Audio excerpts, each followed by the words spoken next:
SP Maurya has now raked up the issue of the firing on the Karsevaks under Mulayam Singh Yadav's reign. In fact, he justifies it, saying that large-scale vandalism was done by the Karsevaks at the time and they were anarchists. Listen in. जिसमें अयोध्या में राम मंदिर पर घटना घटी थी, वहां पर बिना किसी न्यायपालिका के निर्देश के, बिना किसी प्रशासनिक आदेश के बड़े पैमाने पर अराजक तत्वों ने जो तोड़फोड़ की थी, तत्कालीन सरकार ने संविधान की रक्षा के लिए, कानून की रक्षा के लिए, अमन चैन कायम रखने के लिए उस समय जो गोली चलवाई थी, वो सरकार का अपना कर्तव्य था। सरकार ने अपना कर्तव्य निभाया था। Well, let me go back across to Deepak. Deepak, as we were discussing earlier, some wounds should have healed by now, but unfortunately, the same old issue being raked up again. And this time around, there's a justification. Akhilesh Yadav says that he would go when Ram calls him. On the other hand, his own party member coming out and justifying and bringing up the firing on the Karsevaks.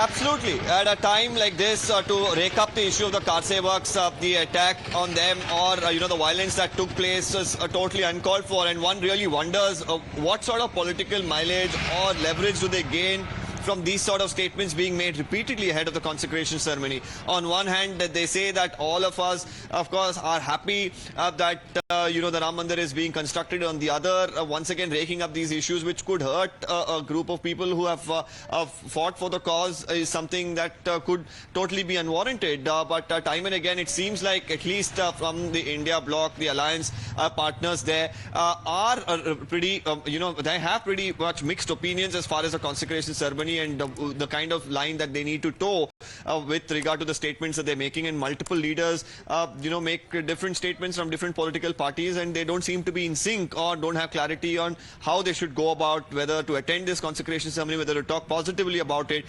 whether to make a controversy about it. There seems to be a lot of conundrum about this. Well, of course, this conundrum is going to continue. We'll have to wait and see if all the peoples who have been invited by the trust to come for the consecration ceremony, if they're going to take it up. Remember, all along they've been saying that the event has been politicized. Now that they have the invite, will they accept it? Dharm Sankat, it has been for them. Thank you so much, Deepak, for getting us all those details on that.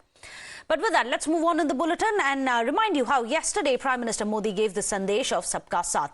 In fact, it was a clear, unambiguous terms. He instructed his ministers to shun aggression and embrace Astha. He had said that ahead of the Pran Pratishtha, no one should make acrimonious statements and create controversies. Despite this, watch how Chief Minister Mamata Banerjee called Sabka Saath a gimmick, while RJD's Fateh Bahadur says that the nation is being plunged into darkness. And Akhilesh says that for him, the only God is PDA, Pichda, Dalit, Adivasi. Listen in.